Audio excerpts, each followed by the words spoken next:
और बाकी की जो है मैंने इसमें लिखे हैं, तो आप अच्छे से देखो और जो है जो मैं क्वेश्चन से लिखी हूँ इसको आप कॉपी में लिखेंगे। अब देखो जो मैंने आपको चैप्टर मेहनत की कमाई पढ़ाया था उसमें मैंने आपको ये बताया था कि जो एक बच्चा जो है वो बहुत आलसी होता है ना, निकम्मा होता है और वो पूरे दिन सोता रहता था, कोई काम नहीं करता था, है ना। ऐसे बेशरम बच्चा था, वो निर्लज बच्चा था कि उसको कोई कुछ भी कहता था वो नहीं सुनता था। तो उसी प्रकार पिताजी इस कारण से परेशान थे और उन्होंने उसको मेहनत करना की सोच ली और अंत में उससे मेहनत करना सिखा देते हैं। अपने अनुभव से, अपनी सूझबूझ से जो है बच्चा जो है एक दिन पिता जो है अपने बच्चे को मेहनत करना सिखा देते हैं। तो इस प्रकार मैंने आपको इसके क्वेश्चन आंसर कुछ तो करवाए, जैसे पिता ने बेटे को बुलाकर क्या कहा। फिर दूसरा प्रश्न, बालक सरलता से 1 रुपया कुएं में क्यों फेंक देता है। इसका तीसरा प्रश्न है, बालक ने अंतिम दिन चवन्नी कुएं में क्यों नहीं फेंकी। ये 3 प्रश्न मैंने पहले लेक्चर में लिखे हैं। अब इसके बाकी की जो क्वेश्चन आंसर है और इसके बीच में जो है वो खालिस्तान आते हैं। पहले आप ये क्वेश्चन आंसर देखिए, फिर मैं आपको खालिस्तान के बारे में बताऊंगी। तो देखो इसमें प्रश्न बन रहा है, बालक अंतिम दिन मजदूरी करने को विवश क्यों हुआ। बालक अंतिम दिन मजदूरी करने को विवश क्यों हुआ। क्योंकि अंतिम दिन घर पर न तो उसकी माँ थी और न ही बहन, यानी घर पर जो है ना तो उसकी माँ होती है और ना ही बहन जो उसे पैसे दे सके, अतः उसे मजदूरी करने पर विवश होना पड़ा। यानी जब उसके पिताजी को पता चल गया था ना बच्चों कि उसकी माँ और बहन दोनों उसकी मदद करते हैं, तो जो है फिर उन्हें माँ और बहन को कहीं भेज दिया। इस कारण से क्या करनी पड़ी, विवश होकर मजदूरी करनी पड़ी। तो वापस से देखो, क्योंकि अंतिम दिन घर पर न तो उसकी माँ थी और न ही बहन जो उसे पैसे दे सके, अतः उसे मजदूरी करने पर विवश होना पड़ा। इसके आगे क्वेश्चन है, बालक ने 4 आने किस प्रकार कमाए। बालक ने 4 आने किस प्रकार कमाए। तो आप बोलेंगे बालक ने एक सेठ का संदूक उठाकर उसे घर तक पहुंचाया। उसके बदले में सेठ ने उसे 4 आने दिए। इस तरह बालक ने 4 आने कमाए।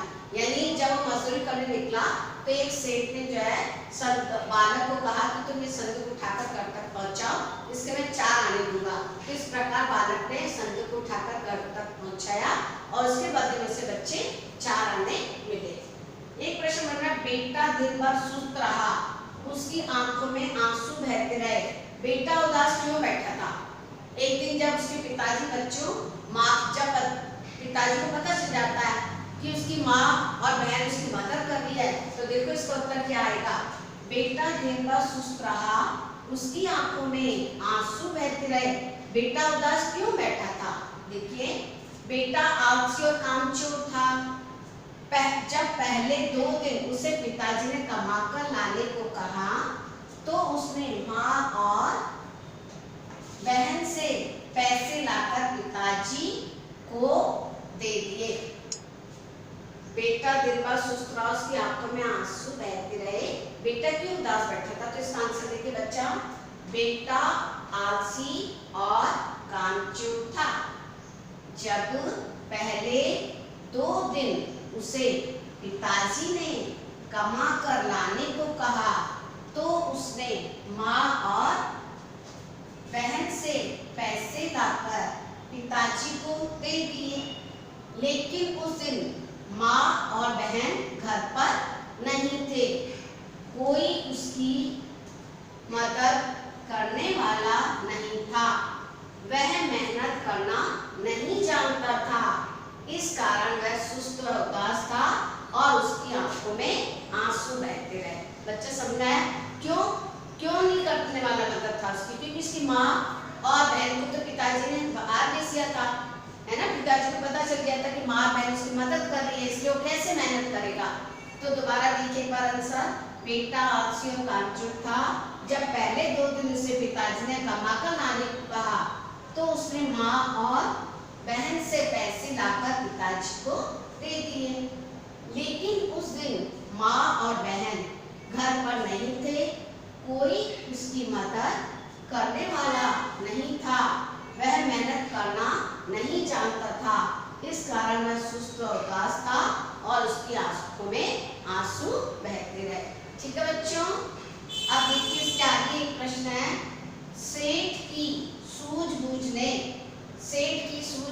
बालक का जीवन बदल दिया, कैसे समझाइए। सेठ ने ऐसा क्या किया कि बालक का जीवन बदल गया? तो बच्चों जब मैंने आपको चैप्टर एक्सप्लेन किया था मैंने बताया था कि जब सेठ को पता चल गया कि उसकी मदद करने वाली माँ और बहन तो उसने घर से भेज दिया। तब उसने जब वो घर से चली गई तो तब जो है पिताजी ने बेटे से कहा कि तुम जो है कुछ कमा कर लाओ, नहीं तो तुम्हें भोजन नहीं मिलेगा। तो इस कारण उसने देखा कि आज मेरी मदद करने वाला कोई नहीं है, तो मजबूर होकर विवश होकर उसे जो है काम पर जाना पड़ता है और वह मजदूरी करता है और 4 आने कमा कर लाता है और फिर उसे कुएं में नहीं फेंकता। तब पिताजी को पता चल गया कि आज इसकी मेहनत की कमाई है, इसलिए कुएं में नहीं फेंक रहा। उस प्रकार सूझबूझ से, ऐसी सूझबूझ से बच्चे को पिता ने जो है क्या किया, मेहनत करना सिखा दिया, उसका जीवन बदल दिया। देखिए, सेठ की सूझबूझ ने बालक का जीवन बदल दिया, कैसे समझाइए। आंसर देखिए बच्चों, सेठ ने जब यह देखा कि बालक की माँ वह बहन उसकी मदद कर रही है, तो एक दिन सेठ ने दोनों को घर से बाहर भेज दिया और उसे कमा कर लाने को कहा। बालक को अब पैसे देकर कोई मदद करने वाला नहीं था, विवश होकर उसे मजदूरी करनी पड़ी।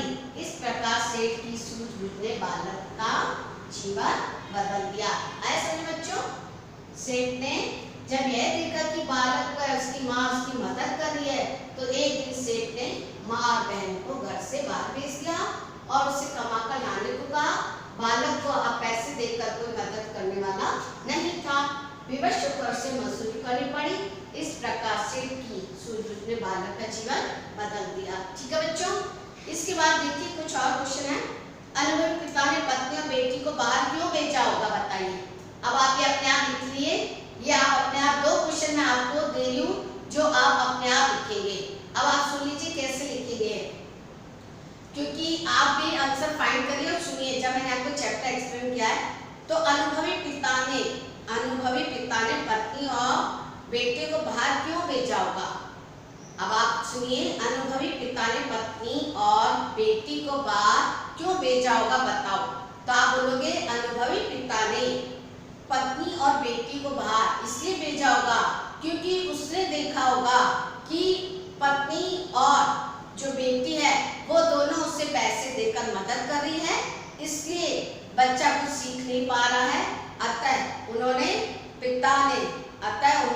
पत्नी और बेटी को बाहर भेज दिया। एक बार दोबारा देखिए, अनुभवी पिता ने पत्नी और बेटी को बाहर इसलिए भेज दिया होगा क्योंकि जब उन्हें पता चल गया होगा कि बेटा जो 1 रुपया कमाकर, बेटा जो है जो भी रुपये ला रहा है वो कुएं में फेंकने के लिए तैयार हो जाता है ना।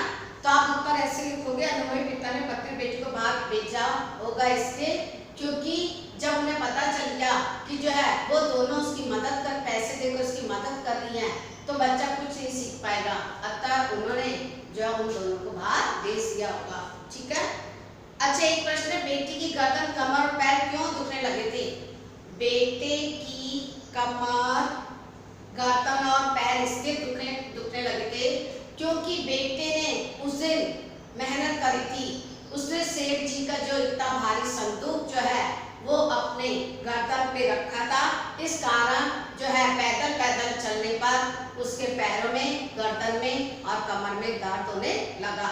एक बार फिर देखिए, बेटी की गर्दन, कमर और पैर क्यों दुखने लगे थे। आप आंसर लिखेंगे, बेटी की गर्दन, कमर और पैर इसलिए दुखने लगे थे क्योंकि उस दिन उसने पैदल चलकर अपनी गर्दन पर इतना भारी जो बक्सा था उसको उठाकर सेठ के घर पहुंचाया था, इस कारण उसके पैर भी दुखने लगे थे, उसकी गर्दन में भी दर्द हो रहा था और कमर में भी दर्द हो रहा था। ठीक है, तो ये आप 2 आप लिखेंगे। अगर आपको समझ में नहीं आए तो आप मेरे व्हाट्सएप नंबर पर पूछ लीजिएगा, लेकिन आप लिखने की कोशिश स्वयं करेंगे। ठीक है बच्चों, इसके बाद इसमें कुछ खालिस्तान है, अच्छे से देखो। बेटा के पास जाकर लगा, बेटा किसके पास जाकर का खालिस्तान में भरोगे? बेटा माँ के पास जाकर रोने लगा।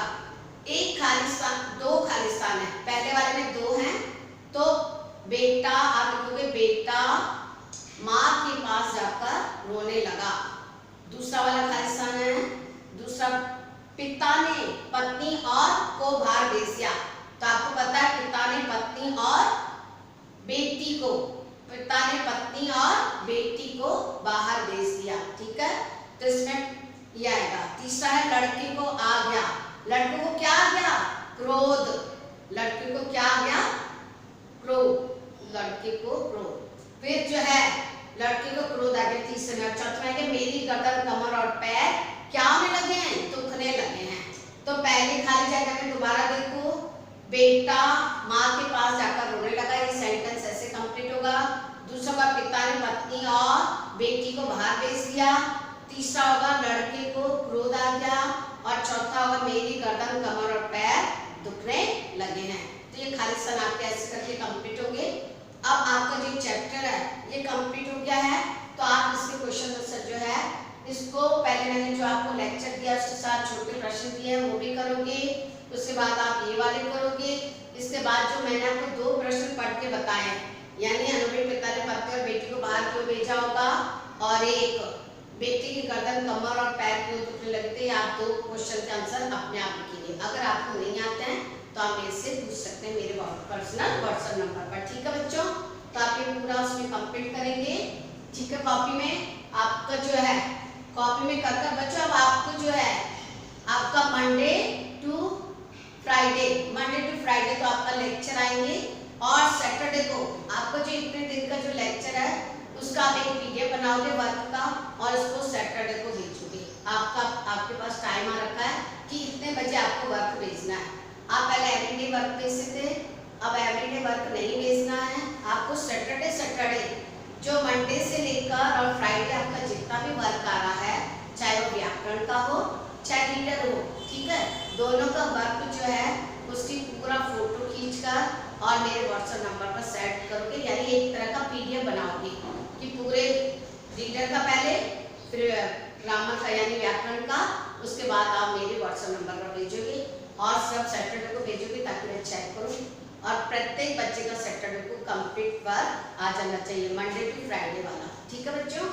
तो ठीक है, ओके, थैंक यू। खुश रहो, अच्छा पढ़ो, अच्छे बच्चे बनो, है ना, और हमेशा मुस्कुराते रहिए। ओके बेटा, थैंक यू।